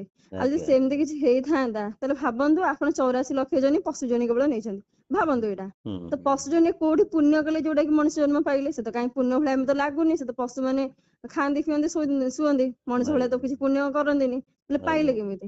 ସେଠି କଣ ଆଜ୍ଞା। ପ୍ରାୟତଃ ଟିକେ ରହୁଛନ୍ତି, ନୂଆ ନୂଆ ଯୋଉ ଯୋଡି ହେଇଯାଉଛନ୍ତି, ନା ଟିକେ ନା, ଝଗଡା ଟିକେ କରିଦଉଛନ୍ତି ତ। ଏ ଗଭୀରତାକୁ ଆସିବା ପାଇଁ ଟିକେ ସମୟ ଲାଗିବ। ଏ ଗଭୀର ଆଜ୍ଞା ଜ୍ଞାନକୁ ବୁଝିବା ପାଇଁ ଟିକେ ସମୟ ଲାଗିବ। ମୂଳ କଥା ଦେଖନ୍ତୁ, ଗୋଟେ ଲଜିକ ହେଲା, ମେସିନ କଣ ସେ କହିବ? ଗୀତାରେ ଗୋଟେ ଅଛି, ଆପଣ ଯୋଉଟା କହିଲେ, କୁହନ୍ତୁ। ଯେ ଆମର କୋଉ ସେଟା ଶ୍ଲୋକଟା ମୁଁ ଟିକେ କହିଦଉଛି ଆପଣଙ୍କୁ, ବଢିଆ ଜିନିଷଟା ରହିଛି। ହଁ କୁହନ୍ତୁ। ଏଇଟା ରହିଛି ଆମର 46 ନମ୍ବରରେ। ଆଜ୍ଞା। ଯାବାନ ଅର୍ଥ ଉତ୍ପାଦନେ ସର୍ବତଃ ସମ୍ପ୍ଲୁତେ ଦକେ ସଦ୍ବାନ ସର୍ବେଷୁ ଦେବେଷୁ ବ୍ରାହ୍ମଣେଷୁ ବୀଜାନତଃ। ମନୁଷ୍ୟ ଯେପରି ବଡ ଜଳାଶ୍ରୟ ପାଇଗଲେ ଛୋଟ ଜଳାଶ୍ରୟକୁ ଆବଶ୍ୟକ ମନେ କରେ ନାହିଁ, ଠିକ ସେହିପରି ବ୍ରହ୍ମ ତତ୍ତ୍ୱକୁ ଜାଣିଥିବା ମନୁଷ୍ୟ ଯେତିକି ପ୍ରୟୋଜନ ଥାଏ ବେଦରେ, ଅନ୍ୟ ଶାସ୍ତ୍ରରେ ପ୍ରୟୋଜନ ହିଁ ନଥାଏ। ସୁନ୍ଦର ସୁନ୍ଦର ସୁନ୍ଦର। ଏଟା ଗୀତାରେ ପ୍ରମାଣିତ, ଆମେ ଏଇଟା ନାଇଁ ଚର୍ଚ୍ଚା ନାଇଁ, କରୁଥିଲେ। ହଁ, ଏଇଟା ଆଜ୍ଞା ଆଧ୍ୟାତ୍ମିକତାର ଉଦ୍ଦେଶ୍ୟ ହିଁ ସତ୍ୟକୁ ଚିହ୍ନିବା, ନିଜର ସତ୍ ସତ୍ତାକୁ, ନିଜର ବ୍ରହ୍ମ ତତ୍ତ୍ୱକୁ ଚିହ୍ନିବା, ଉଦ୍ଦେଶ୍ୟ ହିଁ ଏଇଟା। କିନ୍ତୁ ଆଜ୍ଞା ଯୋଉ ତତ୍ତ୍ୱଶାସ୍ତ୍ର ଅଛି, ତତ୍ତ୍ୱଶାସ୍ତ୍ର ଉପନିଷଦ କୁହନ୍ତୁ କିମ୍ବା ଭଗବତ ଗୀତା କିମ୍ବା ଆପଣଙ୍କର ଯୋଉ ବ୍ରହ୍ମସୂତ୍ର, ଏ ତିନିଟାକୁ ଛାଡିକି ଆକୁ ଯଦି କିଏ ବୁଝି ପାଇଲେନି, କାଳେ ଆଉ ଟିକେ ତାଙ୍କୁ ସହଜ କରିବା ପାଇଁ କିଛି ପୁରାଣରେ କିଛି ଗପ କାହାଣୀ ହେରିକା ଲେଖା ହେଇଛି, ତାକୁ ଯଦି ବୁଝିପାରିବେନି, ତାଠାରୁ ଆଉ ଟିକେ ମାନେ ଆଉ ଟିକେ ସ୍ଥୂଳ ଇଏରେ ଆପଣଙ୍କର ଗପ କାହାଣୀ କିଛିଟା ମେଳା ବହି ହେରିକା ଲେଖା ହେଇଛି, ତ ଗୋଟେ ମଣିଷ ଗୋଟେ ଏମିତି ସ୍ଥିତିରେ ଆସି ପହଞ୍ଚି ଯାଇଛନ୍ତି, ସେ ଗପ କାହାଣୀରେ ହଜିମଜି ଯାଇଛନ୍ତି, ସତ୍ୟକୁ ଚିହ୍ନି ପାରୁନାହାନ୍ତି। ଏଠି ମୂଳ କଥା ହେଲା ପ୍ରତିଦିନ ସ୍ୱାଧ୍ୟାୟ କରିବା ଦରକାର। ସ୍ୱାଧ୍ୟାୟ। ଜନ୍ମ କିଏ ନେଉଛି, ମୃତ୍ୟୁ କାହାର ହଉଛି, ଦେହ ଦେହ କାହା ଆଧାରରେ ଚାଲୁଛି, ଦେହର ଆଧାର ଇନ୍ଦ୍ରିୟ, ଇନ୍ଦ୍ରିୟଙ୍କ ଆଜ୍ଞା ସ୍ୱାମୀ ମନ, ମନର ଆଧାର ବୁଦ୍ଧି, ବୁଦ୍ଧିର ଆଧାର ଆତ୍ମା। ତ ଦେହ ଆଜ୍ଞା ଇନ୍ଦ୍ରିୟ ମନର ଉର୍ଦ୍ଧ୍ୱରେ ସେ ଆତ୍ମା ଅଛନ୍ତି। ତ ସେ ଆଜ୍ଞା କେମିତି ଅଛନ୍ତି, ତାଙ୍କୁ ଆମେ କେମିତି ଚିହ୍ନିବା? ଚିହ୍ନିବା ପାଇଁ ବାରମ୍ବାର ଚେଷ୍ଟା କରିବାର ଅଛି। ଆଜ୍ଞା ମନର ଯୋଉ ଜାଗୃତ ଅବସ୍ଥା, ସ୍ୱପ୍ନ ଆଜ୍ଞା ଅବସ୍ଥା, ସୁଷୁପ୍ତି ଅବସ୍ଥା, ତୁରୀୟ ଅବସ୍ଥା, ଏସବୁ କଥାକୁ ଚର୍ଚ୍ଚା ହବାର ଅଛି। ଧୀରେ ଧୀରେ ମନ କେତେବେଳେ ରହୁଛି, ମନ କେତେବେଳେ ମିଟୁଛି, ଆଜ୍ଞା ତାକୁ ପରଖିବାର ଅଛି। ଆଜ୍ଞା। ତ ଧୀରେ କାଲିଠୁ ଧୀରେ ଗୋଟେ ଆମର କଣ ହେଇଛି ଯୋଉ ସତ୍ସଙ୍ଗରେ, ଆଜ୍ଞା ଆମର ଏଇ ଗୀତାର ଦ୍ୱିତୀୟ ଅଧ୍ୟାୟ ବର୍ତ୍ତମାନ ଚାଲିଛି। ପ୍ରଥମ ଅଧ୍ୟାୟରେ ବିଶେଷ କିଛି ଜ୍ଞାନ ଆରମ୍ଭ ହେଇନି, ଦ୍ୱିତୀୟ ଅଧ୍ୟାୟରୁ ହିଁ ଆରମ୍ଭ ହେଇଛି। ଆଜ୍ଞା ଯେହେତୁ ଆରମ୍ଭ ହେଇଛି, ତ ଆମେ ଏଥିରୁ କାଲି 10ଟା ଖଣ୍ଡେ ଶ୍ଲୋକ ଚର୍ଚ୍ଚା ନେଇଥିଲୁ। ଏମିତି ଯେ ମୁଁ ବୁଝଉନଥିଲି, ମୁଁ ସେମାନଙ୍କୁ ପଚାରୁଥିଲି, ମୁଁ କହିଲି ବଢିଆ ଏଇ ବଢିଆ। ଶ୍ଲୋକ ମୁଁ ତାଙ୍କୁ କହୁଥିଲି, ମୁଁ କହିଲି ଶ୍ଲୋକର ମିନିଂ ଏଇଟା, ଆପଣ ଟିକେ ତାକୁ ବ୍ୟାଖ୍ୟା କରି କୁହନ୍ତୁ। ଯେତିକି ଆଜି ପର୍ଯ୍ୟନ୍ତ 15-20 ଦିନ କି ମାସେ ହେଲା ଯୋଉ ସତ୍ସଙ୍ଗ ହେଇଛି, ଆଜ୍ଞା, ଯେତିକି ବି ଯୋଡି ହେଇଛନ୍ତି, କଣ ଜାଣିଛନ୍ତି ତା ସୁନ୍ଦର। ଦେହରେ ଆକୁ ଯୋଡିକି କୁହନ୍ତୁ। ସେ ଯୋଉଠି ନ କହିପାରିବେ, ସେ କହିବେ ମା ଆପଣ କୁହନ୍ତୁ। ତାପରେ ମୁଁ ସେଇଠୁ ତାକୁ ଆଜ୍ଞା ପଦ ଗୁଡାକ ଭାଙ୍ଗି ଦିଏ। ମାନେ ଗୋଟେ ଥିଲା ଅସତ, ଅସତର ଅର୍ଥ କଣ, ମାନେ ହଁ ତାକୁ ସବୁ ଜିନିଷ ଭାଙ୍ଗିକି ତାକୁ ସହଜ ଆକାରରେ ତାକୁ ବୁଝେଇ ଦିଏ, ସେ ସେଠୁ ବୁଝି ଯାଆନ୍ତି। ତାପରେ ଏମିତି ହେଇକି ଆମର ଯୋଉ ଚର୍ଚ୍ଚା ଟା ହଉଛି, ତ ଆଜ୍ଞା। କିଛି କିଛି ମା ମାନେ କଣ ନା, ଯୋଉଡାକ ଜାଣୁଛନ୍ତି ସେଗୁଡାକ କହିବାକୁ ଚାହିଁଲେ ବି ତାଙ୍କ ଭିତରେ ଗୋଟେ ଭୟ ରହୁଛି, ନାଇଁ ନାଇଁ, ଆମେ ତାଙ୍କୁ କହିବେ କହିପାରିବୁନି। ମୁକ୍ତ ମନରେ ପଚାରିବେ, ଯାହା ବି ପଚାରିବେ, ଯେକୌଣସି ସମସ୍ୟା ହଉ, ଭୌତିକ ସମସ୍ୟା ହଉ, ସମସ୍ୟା ନୁହଁ, ଗୋଟେ କଣ ମାନସ ଅସୁବିଧା କଣ ହଉଛି ନା, ମାନେ ସିଏ କହିବା କଥା ଆମେ ଜାଣୁଛୁ କିନ୍ତୁ କହିଲା ଆସୁ କାହିଁକି କହିପାରୁନୁ। ସେ ଧୀରେ ଖୋର୍ଦ୍ଧା ଧୀରେ ମା କହିବେ, ଯିଏ, ହଁ ଧୀରେ ଧୀରେ ଖୋର୍ଦ୍ଧା ମା ଯିଏ, ସେ ବିଲକୁଲ କହିପାରୁନଥିଲେ। ତାଙ୍କୁ ଧୀରେ ଧୀରେ ପ୍ରାକ୍ଟିସ କରିବାରୁ ଏବେ କିଛି ବି ହଉ ସେ ଶବ୍ଦ ଉଚ୍ଚାରଣ କରୁଛନ୍ତି, ଭାରି ବଢିଆ ଲାଗୁଛି। ଅଭ୍ୟାସରେ ସବୁ କିଛି ଆଜ୍ଞା ବୈରାଗ୍ୟ ଘଟିତ ଆଜ୍ଞା ହୁଏ। ଧୀରେ ଧୀରେ ଯେତେବେଳେ ଷ୍ଟେଜ ଫିୟର ରହେ, ଏକୁଟିଆ କହିବା, ଆଜ୍ଞା ଆଜ୍ଞା 4 ଜଣଙ୍କ ଆଗରେ କହିବା, ଟିକେ ଆଜ୍ଞା। ଡର ଥାଏ ମନରେ। ତାପରେ ଆମର ଗ୍ରୁପ ରେ ଏକେବେଳେ 15-16 ଜଣ ଲେଖାଏଁ ଏବେ ଯୋଡି ହେଇଯାଉଛନ୍ତି। ଆଉ ଆଜ୍ଞା, ଆମେ 7:30ରୁ 8:30 ଯୋଉ କରୁଥିଲୁ, ସେ ଟାଇମ ଟାକୁ କ୍ୟାନସଲ କରିଦେଇ 7ରୁ 8ଟା କଲୁ। କାହିଁକି ନା ଠିକ ଅଛି। 7:30 କଲା ଆସିବୁ 8:30 ହେଇଯାଉଛି। ଆଜ୍ଞା, କାହାର କଣ କାମ, କି କାହାକୁ ବାଢିକି ଖାଇବାକୁ ଦେବେ, କି ରୋଷେଇବାସ କଣ କାହାର ଅସୁବିଧା କଣ ଥିବ, ସେ ଲେଟ୍ ହେଇଯାଉଛି। ନିଶ୍ଚୟ ତମେ ଯୋଉ ନିଶ୍ଚୟ ଏଇଟା ରଖିଛୁ, ଏଥିରେ ବେସିକାଲି ମା ଯୋଡି ହେଇଯାଉଛନ୍ତି। ଯୋଡି ହେଲା ନିଶ୍ଚୟ। ସବୁ ଏଇ ଯୋଉ ଚର୍ଚ୍ଚା ଟା କାଲି ଗୋଟେ ହେଇଥିଲା, ଆଜ୍ଞା। ତ ବହୁତ ହିଁ ଆନନ୍ଦ ଦେଇଥିଲା। ମାନେ ଯଦି ରେକର୍ଡିଂ ହେଇଥାନ୍ତା, ୟୁଟ୍ୟୁବରେ ଆରାମରେ ଅପଲୋଡ ହେଇଥାନ୍ତା, ବଢିଆ ହୁଁ, ଜିନିଷ। ନାଇଁ ନାଇଁ, ସବୁ ସମସ୍ତେ ଅପଲୋଡ କରନ୍ତୁ, କାହିଁକି ନା ପରିଶ୍ରମ କରୁଛନ୍ତି, ଭଲ ଭଲ ଅମୂଲ୍ୟ ଚର୍ଚ୍ଚା ହଉଛି, ସେ କିଛି ମା ମେନ୍ ବା ମାନଙ୍କ ଗୋଟେ ପାଖରେ, ବାବା ରେକର୍ଡିଂ ମାଙ୍କ ଟା ପାଖରେ। ମାନେ ଇଏ ନାହିଁ ସେଥିରେ, ହ୍ୱାଟ୍ସଆପ ରେ ରେକର୍ଡିଂ ଯୋଉ ଆମର ଏଇନେ କଥା ହଉଛି, ରେକର୍ଡିଂ ହେଉଛି, ସେଇଟା ରେକର୍ଡିଂ ନାହିଁ। କିନ୍ତୁ କାଲି ଯୋଉ ଚର୍ଚ୍ଚା ଟା ହେଲା, ପୁରା ଡିପ୍ ଚର୍ଚ୍ଚା ଗୁଡା, ମାନେ ଆମେ କଥା ହଉଛେ, ଏଇଟା ପୁରା ପ୍ରମାଣିତ ସେଥିରେ ଲେଖା ଯାଇଛି। ସୁନ୍ଦର ସୁନ୍ଦର। ତାପରେ ଆମର ଯୋଉଠି ଯିଏ ନ ବୁଝି ପାରୁଛନ୍ତି, ଯିଏ ଧୀରେ ଧୀରେ ଗଲାଣି ସେ ବାଟକୁ, ତାଙ୍କୁ ବି ଦିଆ ହଉଛି, ଆପଣ ଟିକେ ବୁଝାନ୍ତୁ, ସେ ବି ବୁଝଉଛନ୍ତି। ତ ହଁ ସିଏ ଯୋଉଠି ଥକି ଯାଉଛନ୍ତି, ନାଇଁ ମତେ ଏଇଟା ମୋ ମାଇଣ୍ଡରେ କିଛି ପଶୁନି, ତାପରେ ମୁଁ ସେଠି ସୁନ୍ଦର। ବୁଝଉଛି। ନହେଲେ ମୁଁ ସେ ଜିନିଷଟା ମୁଁ କହିବା ପୂର୍ବରୁ ତାଙ୍କ ବାଟରେ ମୁଁ ଶୁଣୁଛି, ମୁଁ କହିଲି ଆପଣ ମାନେ କଣ ବୁଝୁଛନ୍ତି କୁହନ୍ତୁ। ମୁଁ ତ କହିଲି ସୁନ୍ଦର ନା ସୁନ୍ଦର ସମସ୍ତ ଜିନିଷଟା ଆଗରୁ କହିଛି, ଏବେ ବି କହିଦେବି, ସେଥିରେ କିଛି ନାହିଁ। କିନ୍ତୁ ଆପଣ ମାନେ କେତେ ବୁଝିଲଣି, ସେଇଟା ହଉଛି ଜାଣିବାର କଥା। ମାନେ ସୁନ୍ଦର ଚାଲିଛି, କିଛି ଅସୁବିଧା ନାହିଁ। ସେଇଠୁ କାଲି ଗୋଟେ ମା ଏଇ କଥାଟା ପଚାରିଥିଲେ, ଯେ ଆଜ୍ଞା ଆଜ୍ଞା। ଏଇଟା କଣ, ମୁଁ କହିଲି ତାଙ୍କୁ ଟୋଟାଲ ଆପଣ ଯୋଉ ପଏଣ୍ଟ କହିଲେ ନା, ମୁଁ ସେଇ ପଏଣ୍ଟ ତାଙ୍କୁ ବୁଝେଇଲି। ଆଚ୍ଛା ଫିର ଆଚ୍ଛା ତାଙ୍କ ଆଚ୍ଛା। ଡାଉଟ ରହିଲା, ମୁଁ କହିଲି ଆଉ କିଛିର ମିନିଂ ନା ଯଦି ଅଛି ଡାଉଟ୍ ଟିକେ ରହିବ, ଗୋଟେ। ଥରେକରେ ସେ ବୁଝିପାରିବେନି, ବାରମ୍ବାର ଆଜ୍ଞା ତର୍ଜମା କଲେ ବୁଝିପାରିବେ। ଆଜ୍ଞା ମୁଁ ବାରମ୍ବାର କହିଲି ଗୋଡେମ୍ ପଚାରିବା କାଳେ ଆଉ କିଛି ତାର ଯଦି ତାଙ୍କୁ ମିନିଂ ବି ଥିବ ତାହେଲେ ବୁଝି ତାଙ୍କୁ ହବ। ବି କିଛିଟା ପ୍ରଶ୍ନ ପଚାରନ୍ତୁ, ତାଙ୍କ ବିବେକକୁ ଜାଗୃତ କରିବା ପାଇଁ ତାଙ୍କୁ ପ୍ରଶ୍ନ ପଚାରନ୍ତୁ ଯେ ପୁନର୍ଜନ୍ମ କହୁଛନ୍ତି କିଏ ଜନ୍ମ ନେଉଛି। ଆମେ ଯଦି କହିବା ଆଜ୍ଞା ଦେହକୁ ତ ପୋଡ଼ିଦେଲେ ପୋତିଦେଲେ, ଦେହ ଆଉ ଥରେ ଜନ୍ମ ନେଉନି, ଆଜ୍ଞା ସ୍ଥୂଳ ଶରୀର, ତାପରେ ଆସିଯାଏ ସୂକ୍ଷ୍ମ ଶରୀର। ସୂକ୍ଷ୍ମ ଶରୀର କଣ? ମନ, ଆଜ୍ଞା ବୁଦ୍ଧି, ପ୍ରାଣ। ତ ମନ ବୁଦ୍ଧି ପ୍ରାଣ ଇଏ ବି ତ ଆଉଥରେ ସେଇ ଜିନିଷ ହିଁ ଜନ୍ମ ନେଉନାହାନ୍ତି। ମନ ଆଜ୍ଞା ମନ ଆମେ ଏମିତି କହିପାରିବା ଜୀବିତ ଅବସ୍ଥାରେ ବି ବହୁତ ଲୋକ ଅଛନ୍ତି ମୁଣ୍ଡରେ ମାଡ଼ ବାଜିକିରି ତାଙ୍କ ମସ୍ତିଷ୍କରେ କିଛି ଆଘାତ ହେଇକିରି ତାଙ୍କ ମେମୋରି ଲସ୍ ହେଇଯାଆନ୍ତି। ତ ବଞ୍ଚିଥିବା ଅବସ୍ଥାରେ ଯଦି ମେମୋରି ଲସ୍ ହେଇଯାଉଛି, ମୃତ୍ୟୁ ହେଲା ପରେ ସେ ମସ୍ତିଷ୍କକୁ ଯେତେବେଳେ ଆମେ ପୋଡ଼ି ଦଉଛେ, ସେ ଶରୀରକୁ ପୋତି ଦଉଛେ, ତ ସେଠି ତ ମେମୋରି ଲସ୍ ସମ୍ପୂର୍ଣ୍ଣ ହବ ହିଁ ହବ। ତାର ଆଜ୍ଞା କିଛି ରହିବାର କିଛି ଚାନ୍ସେସ୍ ନାହିଁ। ମାନେ ସୂକ୍ଷ୍ମ ଶରୀର ଆଉଥରେ ଜନ୍ମ ନେଉନି। କାରଣ ଶରୀର ଅଛି। କାରଣ ଶରୀର କଣ? ଅବିଦ୍ୟା, ଆଜ୍ଞା ଅଜ୍ଞାନ। ମୁଁ ଆଜ୍ଞା ଆତ୍ମା, କିନ୍ତୁ ମୁଁ ନିଜକୁ ଦେହ ମାନି ନେଇଛି। ଆଜ୍ଞା ମତେ ସେଇପରିକା ଶିକ୍ଷା ଦିଆଯାଇଛି ଛୋଟବେଳେ, ସେଇପରିକା ମୋ ଶରୀରକୁ ଏକ ନାଁ ଦିଆଗଲା। ସେ ଶରୀରର ନାଁ ସାଙ୍ଗରେ ହିଁ ସବୁ କିଛି ଭୌତିକ ବସ୍ତୁ ପଦାର୍ଥକୁ ଯୋଡିକି କୁହାଗଲା। ଯୋଡିକିରି ସବୁ ଚିହ୍ନଟ କରାଗଲା। ତ ତେଣୁକରି ମୁଁ ମନରେ ନିଜକୁ ଦେହ ମାନିଛି, ତ ସେଇଟା ହେଲା କାରଣ ଶରୀର। କାରଣ ଶରୀର ତ ଏମିତି ପ୍ରତିଦିନ ମୃତ୍ୟୁ ହେଇଯାଉଛି। ଯେତେବେଳେ ଆମେ ଶୋଇ ପଡୁଛେ, ରାତିରେ ନିଦ୍ରା ଅବସ୍ଥାକୁ ପଳାଉଛେ, କାରଣ ଶରୀରକୁ ବି ମୁଁ କୁ ବି ଭୁଲି ଯାଉଛେ, ମୁଁ ଆଜ୍ଞା ରୂପକ ଆଜ୍ଞା ଅହଙ୍କାରକୁ ବି ଭୁଲି ଯାଉଛେ। ତାହେଲେ ଆଜ୍ଞା ପୁନର୍ଜନ୍ମ କାହାର ହଉଛି? ତାଙ୍କୁ ଆଜ୍ଞା ଆଉ ଗୋଟେ କଥା ତାଙ୍କୁ ବୁଝେଇବେ, ମୁକ୍ତି ମାନେ ସତ୍ୟକୁ ଚିହ୍ନିବା। ଏବେ ଆମେ ଅବିଦ୍ୟାରେ ଅଛେ, ଅଜ୍ଞାନରେ ଅଛେ, ଦେହ ଭାବରେ ଅଛେ। ଆମେ ବହୁତ ସଂସାରିକ ଭୌତିକ ଜ୍ଞାନ ତ ବହୁତ ଅଛି, ଆମେରିକା, ସୁଇଜରଲ୍ୟାଣ୍ଡ, ତାପରେ ଭେନେଜୁଲା, ସେ ସବୁ କଥା ଆମେ ସବୁ ଜାଣିଛେ। କିନ୍ତୁ ନିଜ କଥାକୁ ଆମେ ଜାଣିନେ, ନିଜକୁ ଆମେ ଆଜ୍ଞା ଚିହ୍ନିନେ।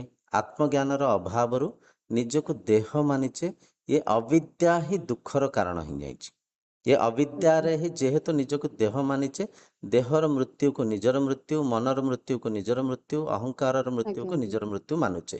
କିନ୍ତୁ ଆଜ୍ଞା ଏଇ ମାର୍ଗରେ ଯଦି ନିଷ୍ଠାବାନ ହେଇକିରି ପ୍ରତିଦିନ ସତ୍ସଙ୍ଗ କରିବେ, ଆଉ ପ୍ରତିଦିନ ସାଧନା କରିବେ, ପ୍ରାଣାୟାମ, ଧାରଣା, ଧ୍ୟାନ, ବୁଝିପାରୁଛନ୍ତି? ଧ୍ୟାନସ୍ଥ ହିଁ ଆଜ୍ଞା। ଯେତେବେଳେ ସମାଧିସ୍ଥ ହେବେ, ଯେତେବେଳେ ଅସଲି ମୁଁକୁ ଚିହ୍ନି ପାରିବେ। ଗୋଟେ ଯୋଉ ଆମର ସକାଳେ ଗୋଟେ ରହୁନି କି ଧ୍ୟାନ, ଆଜ୍ଞା ସେଠି କିଛି ମା ଯୋଡି ହେଇଯାଉଛନ୍ତି।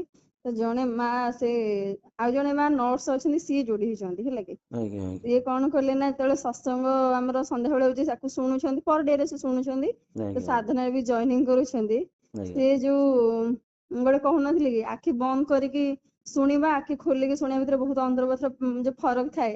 ଆଜ୍ଞା ସେ ଆଜ୍ଞା ଆଖି ବନ୍ଦ କରି ସବୁ ଶୁଣୁଥିଲେ, ଆଜ୍ଞା ଖୁସିରେ ଉଠିକି ନାଚୁଛନ୍ତି। କହୁଛନ୍ତି ମାନେ ଏତେ ଦିନ ପରେ ମତେ ଏତେ ଆଜି ଖୁସି ଲାଗୁଛି, ଯୋଉଟା କି ମତେ ଆନନ୍ଦ ଅଛି। ଏ ଆଜ୍ଞା ଯୋଉ ସେ ଏ ପୁରା ଯୋଉ ନାଚିଲେ। ଲକ୍ଷ୍ମୀ ମା ଯିଏ ଆପଣ ଯାହାଙ୍କୁ ନମ୍ବର ଦେଇଥିଲେ, ସେ ମା ମତେ କହିଲେ, ଆଜ୍ଞା ଏତେ ନାଚିଲା ଯେ ଆଉ କଣ କହିବି। ସେ ମା ବି କହିଲେ ମୋ ମନ ଏତେ ଖୁସି ହେଇଗଲା, ଦେଖନ୍ତୁ, ମାନେ ମୁଁ ଏମିତି ଆନନ୍ଦ କେବେ ପାଇନଥିଲି, ଆଉ ଏତେ ଆନନ୍ଦିତ ହେଇକି ମୁଁ ନାଚିଛି। ଆନନ୍ଦର ମାନେ ସ୍ରୋତ ଆଜ୍ଞା, ଆପଣ ନିଜେ। ନା ସୀମା ହିଁ ନାହିଁ, ସେ ଖାଲି କହୁଥିଲେ। ବୁଝିପାରୁଛି, ଆଜ୍ଞା ଇଏ ସାଧାରଣ କଥା ନୁହଁ। ବ୍ରହ୍ମ ଜ୍ଞାନ ଆଜ୍ଞା ହେଲା ଆନନ୍ଦର ଚରମ ସୀମା। ଆଜ୍ଞା ଅଦ୍ଭୁତ, ଅଲୌକିକ, ଦିବ୍ୟ ଜ୍ଞାନ, ଯୋଉ ଆଜ୍ଞା ଜ୍ଞାନକୁ ଆମେ ଧୀରେ ଧୀରେ ଲୁପ୍ତ କରି କରି ଯାଉଛେ। ଆଜ୍ଞା ବୁଝିପାରୁଛନ୍ତି, ଏ ଜ୍ଞାନ ଛୋଟ ମୋଟ କଥା ନୁହଁ। ଆଜ୍ଞା ଆନନ୍ଦର ଚରମ ସୀମା କହିପାରିବା, ପରମାନନ୍ଦ। ପରମାନନ୍ଦ ଆଜ୍ଞା ମିଳିବ। କାହିଁକି ନା ଏଠି ଆଜ୍ଞା ଆଉ କୌଣସି କଥା ନୁହଁ, ନିଜର ତତ୍ଵ ଜ୍ଞାନ, ନିଜର ସତ୍ୟର ଜ୍ଞାନ, ସଂସାରର ଏକତାର ଜ୍ଞାନ ଏଇଟା। ଗୁରୁଦେବ, ଆଉ ଗୋଟେ ପ୍ରଶ୍ନ ମୋର ଟିକେ ଗୋଟେ ଛୋଟ ପ୍ରଶ୍ନ ଥିଲା। ହଁ କୁହନ୍ତୁ କୁହନ୍ତୁ। ଆଗରୁ ଯେହେତୁ ମୂର୍ତ୍ତି ପୂଜା ଟା ଏତେ ନଥିଲା ନା, ଏବେ ଆଜ୍ଞା ବହୁତ ହିଁ ହେଇଯାଇଛି। କିନ୍ତୁ ଆଜ୍ଞା ଆଗରୁ ଯେତେବେଳେ ଗୁରୁକୁଳରେ ଗୁରୁ ପରମ୍ପରାରେ ଶିକ୍ଷା ଦିଆଯାଉଥିଲା, ସେତେବେଳେ ମୂର୍ତ୍ତି ପୂଜା କିଛି ବି ନଥିଲା। ନଥିଲା। ମାନେ ସେମାନେ ଜ୍ଞାନ ଟାକୁ ଅତି ସହଜରେ ଗ୍ରହଣ କରିପାରୁଥିଲେ, କିନ୍ତୁ ନିଶ୍ଚୟ। ଆଜିର ସମାଜରେ ସେ ପିଲାଟା କାହିଁକି ଜ୍ଞାନ ଟା ଗ୍ରହଣ କରିପାରୁନି? ନାଇଁ ନାଇଁ, ଦେଖନ୍ତୁ, ଛୋଟ ବେଳଠୁ ଆମେ ଯଦି ପିଲାଙ୍କୁ ଏ ବ୍ରହ୍ମ ଜ୍ଞାନକୁ ଶିଖେଇବା, ଆତ୍ମଜ୍ଞାନକୁ ଆଜ୍ଞା ଶିଖେଇବା, ଧୀରେ ଧୀରେ ତାଙ୍କ ବିବେକ ଜାଗୃତ ହବ, ସିଏ ସତ୍ୟକୁ ଚିହ୍ନି ପାରିବେ। ଏବେ ଆମେ କଣ ନା, ନିଜେ ସତ୍ୟ କଣ ଜାଣିନେ, ପିଲାଙ୍କୁ ବି ଆଜ୍ଞା ଭୁଲ ଗାଇଡେନ୍ସ କରୁଛେ। ଛୋଟ ପିଲାଟାକୁ ଠାକୁର କିଏ, ଆମେ ଅଧିକାଂଶ ଲୋକ ଠାକୁରଙ୍କର ତତ୍ଵକୁ ଚିହ୍ନି ନଥାନ୍ତି। ସେ ଯୋଉ ପରିକା ତାଙ୍କ ମା ବାପାଙ୍କ ଠାରୁ ଚିହ୍ନିଥାନ୍ତି, ସେପରିକା ମୂର୍ତ୍ତିକୁ, ସେପରିକା ଫଟୋକୁ, ସେପରିକା ଚିତ୍ରକୁ ଦେଖାନ୍ତି। ଠିକ ଅଛି, ପ୍ରାଥମିକ ଦଶାରେ ତ ଚଳିବ। ପ୍ରାଥମିକ ଦଶାରେ ଯେହେତୁ ଆମେ ଏ ବ୍ରହ୍ମ ତତ୍ଵକୁ, ଏ ଗଭୀର ଜ୍ଞାନକୁ ସେ ଛୋଟ ପିଲାଟାକୁ ବୁଝେଇ ପାରିବାନି, ଠିକ ଅଛି। ଯଦି ପ୍ରାଥମିକ ଦଶାରେ ତମେ ଆକାରକୁ ଦେଖେଇକିରି ତାଙ୍କୁ ଆଧ୍ୟାତ୍ମିକତାରେ ଯୋଡିବା ପାଇଁ ଚାହୁଁଛ, ଠିକ ଅଛି। କିନ୍ତୁ ଧୀରେ ଧୀରେ ତାଙ୍କୁ ଧୀରେ ଧୀରେ ଭଗବତ ଗୀତା ପଢିବା ପାଇଁ କହିବାର ଅଛି। ଧୀରେ ଆଜ୍ଞା ଧୀରେ ଉପନିଷଦର ବହି ତାଙ୍କୁ ପଢିବା ପାଇଁ କହିବାର ଅଛି। ଆଜିକାଲି ଆମ ପାଖରେ ଆଜ୍ଞା ଇଣ୍ଟରନେଟ ଅଛି ତ ସବୁ ଅଛି। ଘରେ ବସିକିରି ଆପଣ କେନ ଉପନିଷଦ ପଢିପାରିବେ, କଠ ଉପନିଷଦ ଆଜ୍ଞା ପଢିପାରିବେ, ମାଣ୍ଡୁକ୍ୟ ଉପନିଷଦ, ମୁଣ୍ଡକ ଆଜ୍ଞା ଉପନିଷଦ ଆଜ୍ଞା ପଢିପାରିବେ, ଆଜ୍ଞା। ସବୁ ପଢିପାରିବେ ଗୁରୁଦେବ ଆଜି। ଚାହେଲେ ଛୋଟ ବେଳୁ ଜଣଙ୍କୁ ଯଦି ମାନେ ମନେକର 3 ବର୍ଷ କି 4 ବର୍ଷଠୁ ଯଦି ଯୋଉ ବର୍ଷଠୁ ସେ ଜାଣିବାର ଅଭ୍ୟାସ ଆସିଥିଲା, ଆଜ୍ଞା ସେବେଠୁ ଯଦି ଆମେ ଏଇ ସାକାରକୁ ନ ବୁଝେଇକି ନିରାକାରକୁ ବୁଝେଇବା ତାହେଲେ ସେ ତ ନିଶ୍ଚିନ୍ତ ବହୁତ ଧରିପାରିବ। ସୁନ୍ଦର ହବ। ବହୁତ ଏବେ କଣ ହେଇଛି ଦେଖନ୍ତୁ, ଆମେ ମାଇଣ୍ଡକୁ ଭୁଲ ପ୍ରୋଗ୍ରାମିଂ କରୁଛେ, ଆଉ ଥରେ ରିପ୍ରୋଗ୍ରାମିଂ କରିବା ପାଇଁ ଆଉ ଥରେ କଥାକୁ ବାରମ୍ବାର ବୁଲେଇ ବଙ୍କେଇକି ଆମେ ପଚାରୁଛେ, ବୁଝୁଛେ, ତାକୁ ଆଉ ଥରେ ମନରେ ତାକୁ ସଂସ୍କାର ରୂପରେ ଧାରଣା କରୁଛେ। କିନ୍ତୁ ଭାବି ନିଅନ୍ତୁ ଗୋଟେ ଛୋଟ ପିଲାଟାକୁ ମାଇଣ୍ଡକୁ କିଛି ଭୁଲ ପ୍ରୋଗ୍ରାମିଂ କରାଯିବନି। ସତ୍ୟ ଯେମିତି ଅଛି ସେମିତି ଚିହ୍ନାଇ ଦିଆଯିବ। ଶରୀର କଥା, ଇନ୍ଦ୍ରିୟ କଥା, ମନ କଥା, ଆତ୍ମଜ୍ଞାନ। ସେ ଶିଶୁ ଏତେ ଚମତ୍କାରୀ ହବ, ଏତେ ଚମତ୍କାରୀ ହବ କୁହନ୍ତୁନି। ସେ ନିଜେ ବି ଶାନ୍ତି ଆନନ୍ଦରେ ରହିବ। ସେ ଶିଶୁ ଯାହାର ସମ୍ପର୍କରେ ଆସିବ ତାର ଯୋଉ ହିତ ଦାୟିତ୍ୱ କରିବ, ବି ନବ ସେଇଟାକୁ ବି ଭଲରେ ତାର ପାଳନ ହିତ ବି କରିବ। କରିବ, ନିଜ ପରିବାରର ହିତ କରିବ। ନିଜ ଯୋଉ ଫ୍ୟାକ୍ଟ୍ରିରେ ସେ ଅଛି, କିଛି ଏମ୍ପ୍ଲୟ ହେବେ, କିଛି ବସ୍ ହେବେ, ସେ ସମସ୍ତଙ୍କର ସୁରକ୍ଷା, ସମସ୍ତଙ୍କର ଉନ୍ନତି କଥା ଭାବିବେ, ସମସ୍ତଙ୍କର ଆରୋଗ୍ୟ କଥା ଭାବିବେ, ସମସ୍ତଙ୍କର ଶାନ୍ତିକୁ ସେ ଅଛି, ସମସ୍ତଙ୍କର ଶାନ୍ତିର କାମନା କରିବେ। ଆଉ ସେ ଶରୀର, ସେ ସେ ସେ ଶିଶୁ ତା ଦେହକୁ ଦୁରୁପଯୋଗ କରିବନି, ଇନ୍ଦ୍ରିୟ ସୁଖରେ ଆଉ ବାନ୍ଧି ହବନି। ତା ଆରୋଗ୍ୟ ରହିବ, ତା ମୁହଁରେ ଏକ ଚମକ ରହିବ, ତା ବିଚାରରେ ଏକ ଏକ ମାନେ ଅଲୌକିକ ଦିବ୍ୟ ଜ୍ଞାନ ରହିବ। ଭବ୍ୟ ହେଇଯିବ ସିଏ। ବୁଝିପାରୁଛନ୍ତି ଆଜ୍ଞା କେତେ ଆଜ୍ଞା। ବଡ ଜିନିଷକୁ ଆମେ ହରେଇକିରି ଆଜି ଦିନକୁ କାଲି ଦିନ।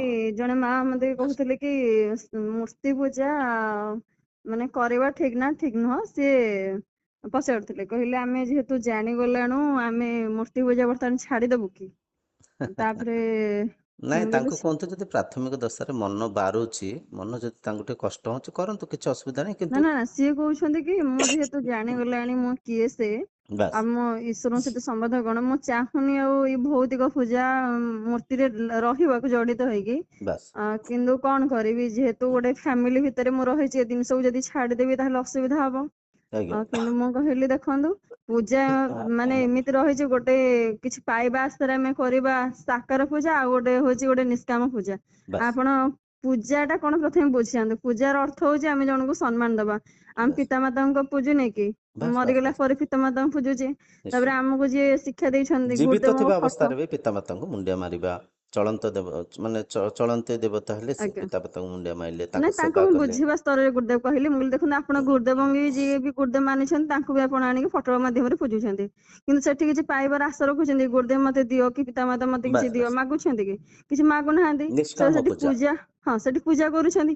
ସେଠି ଯେମିତି ପୂଜା କରୁଛନ୍ତି, ଆପଣ ଯୋଉ ବି ମୂର୍ତ୍ତି ଫଟୋ ରଖୁଛନ୍ତି ତାଙ୍କୁ ବି ସେମିତି ପୂଜା କରନ୍ତୁ। ବାସ୍ ବାସ୍ ବାସ୍ ଆଉ ବାସ୍ ବାସ୍ ସେଠି ଯୋଉ ଆଶା ଅଭିଳାଷ ରଖୁଛନ୍ତି, ଏଠି ଯେମିତି ଗୁରୁଦେବଙ୍କ ଉପରେ କି ମାତା ପିତାଙ୍କ ଉପରେ କିଛି ଆଶା ରଖୁନାହାନ୍ତି। କାହିଁକି ନା ଇଏ ବାସ୍ କିଛି ବାସ୍ ଦେବେନି। ଆପଣ ହଁ ଜାଣିଛନ୍ତି ଯେ ଇଏ ମାନେ କିଛି ଦେବେନି, ତାଙ୍କଠୁ କିଛି ପାଇବାର ଆଶା ରଖିଲେ ବି କିଛି ମିଳିବନି। ବାସ୍ ସେଠି ସେମିତି ସେ ଜିନିଷ ରଖିବେ। କାହିଁକି ନା ଗୋଟେ କଥା, ଈଶ୍ୱରଙ୍କ ଠାରୁ ଆପଣ ଯେହେତୁ ଭିନ୍ନ ନୁହନ୍ତି, ଭିନ୍ନ ବାସ୍ ରୂପରେ ପୂଜା କରିବେନି। କିନ୍ତୁ ଆପଣ ଯେମିତି ରାମ ହୁଅନ୍ତୁ, କୃଷ୍ଣ ହୁଅନ୍ତୁ, ଶିବ ହୁଅନ୍ତୁ, ତାଙ୍କୁ ଆପଣ ସମ୍ମାନ ଦେଇପାରିବେ। ପୂଜାର ହଁ, ଅର୍ଥ ହଉଛି ସମ୍ମାନ ଆମେ ଜଣଙ୍କୁ ଦିଅନ୍ତୁ। ସମ୍ମାନ ପୂଜା ଦବା। ପୂଜା କାହିଁକି ନା କିଛି ମାନସ ପୂଜା କରନ୍ତୁ, ଆଜ୍ଞା ମାନସରେ ତାଙ୍କୁ ମାନେ ଭାବ ଆଣନ୍ତୁ, ଭକ୍ତି ଆଣନ୍ତୁ, କିନ୍ତୁ ନିଷ୍କାମ ଭାବରେ, କିଛି ଆଜ୍ଞା। ପାଇବା ଲୋଭରେ ନୁହଁ।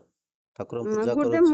ମୁଁ ଯୋଉଟା କହୁଥିଲି କି, ତାଙ୍କର ଯେହେତୁ ପିଲା ଛୁଆ ରହିଛନ୍ତି, ସ୍ୱାମୀ ବି ରହିଛନ୍ତି, ସେଇ ସବୁ ଜିନିଷ ଜାଣନ୍ତିନି ନା, ନହେଲେ କାଳେ ତାଙ୍କ ଭିତରେ ଝଗଡା ଦେଖନ୍ତୁ ଝାଣ୍ଟି ହବ। ଦେଖନ୍ତୁ ଦେଖନ୍ତୁ ଦେଖନ୍ତୁ ଦେଖନ୍ତୁ ଗୋଟେ କଥା ହେଲା, ଆଜ୍ଞା ଝଗଡା ହୁଏ ଅଜ୍ଞାନରେ ହୁଏ। ଆଜ୍ଞା ଜ୍ଞାନ ଏ ମା ବି ମୂଳରୁ ଜାଣିଥିଲେ କି? ଜାଣିନଥିଲେ। ଏ ଆଜ୍ଞା ଭିଡିଓ ଦେଖିବାରୁ କିମ୍ବା ଆପଣଙ୍କ ସମ୍ପର୍କରେ ଆସିବାରୁ କିମ୍ବା ସେ ଗ୍ରୁପରେ ଯୋଡି ହବାରୁ ଇଏ ଜାଣିହେଲେ। ତ ଆଜ୍ଞା ଠିକ ତାଙ୍କରି କର୍ତ୍ତବ୍ୟ ଏଇଟା ବି, ପରିବାରରେ ଟିକେ ଟିକେ ସେ ସତ୍ସଙ୍ଗ କରନ୍ତୁ। ପୂଜା ସକାଳେ ଯେମିତି ଫୁଲ ଚନ୍ଦନ ଟିକେ ଦେଇଦେଲେ ଠାକୁରଙ୍କ ପାଖରେ, ସେଇଟା ଟିକେ ଜଲ୍ଦି ସାରିଦେବେ। ସେଇଟା ସାରି ଦେଇକରି ଜାଣି ଶୁଣିକି ତାଙ୍କ ପତିଙ୍କୁ ଡାକିବେ, ତାଙ୍କ ପିଲାଙ୍କୁ ବସେଇବେ, କହିବେ ଆସ ଆମେ 2 ମିନିଟ୍ ଟିକେ ସମୟ ଦେବା ସତ୍ସଙ୍ଗରେ। 2 ମିନିଟ୍, ଅଧିକ ସମୟ ନୁହଁ, 2 ମିନିଟ୍। ଗୀତାର ଗୋଟେ ଶ୍ଲୋକ ପଢିଲେ, ସେ ଶ୍ଲୋକର ବ୍ୟାଖ୍ୟାକୁ ସେ ସେଠି ଚର୍ଚ୍ଚା ହେଲେ। ତ ଧୀରେ ଧୀରେ ଯେତେବେଳେ ଚର୍ଚ୍ଚା ହବ, ତାଙ୍କ ମନରେ ତାଙ୍କ ବିବେକ ଜାଗୃତ ହବ, ସିଏ ବି ଏ ମାର୍ଗକୁ ଆସିବେ। ଧୀରେ ଧୀରେ ଯେହେତୁ ଇଏ ମା ଚିହ୍ନିଲେଣି, ଆଙ୍କ କର୍ତ୍ତବ୍ୟ ତାଙ୍କୁ ଚିହ୍ନେଇବା। ତ ସମୟ ଆସିବ, ଆଜ୍ଞା ସମସ୍ତେ ଚିହ୍ନିଦେବେ।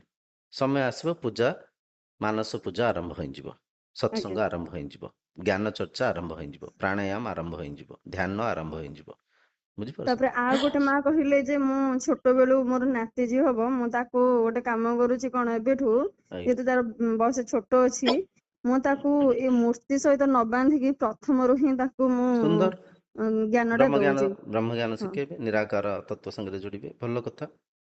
ଦଉଛି। ମତେ କହିଲେ କିଛି ମାନେ ଆପରେ କିଛି ଅସୁବିଧା, ମୁଁ କହିଲି କିଛି ଅସୁବିଧା ଅସୁବିଧା ନାହିଁ, କଣ ଠିକ ହବ? ଅଛି। ଭଲ ସତ୍ୟକୁ ଯଦି ମୂଳରୁ ସ୍ପଷ୍ଟ ରହିବ ସେ ଶିଶୁ, ସେ ସେ ତାକୁ ଆଗକୁ।